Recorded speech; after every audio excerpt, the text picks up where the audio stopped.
Oh my God!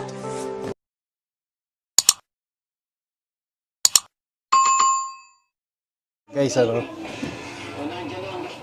papakita ko sa inyo na project ko ngayon.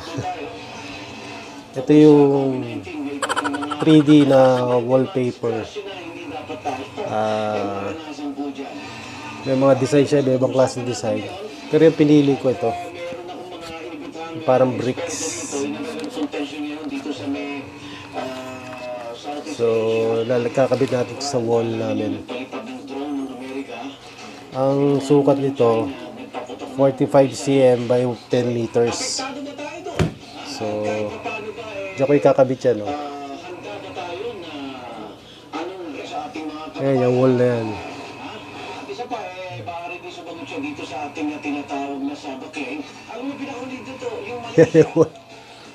Pati yan, kasama na yan. Tatakpan na natin ang wallpaper. At sinasabi, yung claim ng Pilipinas sa Sabah, yan ang project natin today. Yan ang gagawin natin. Kabit tayo ng wallpaper. Wallpaper na 3D.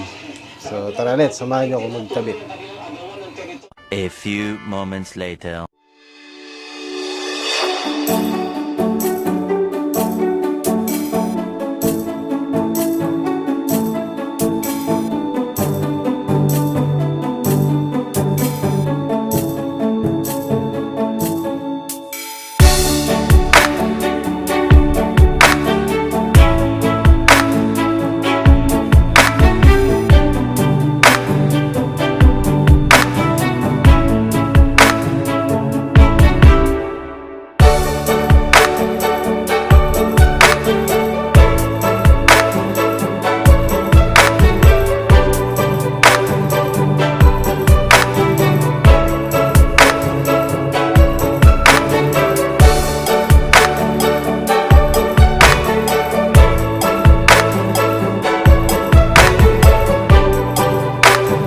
Two hours later.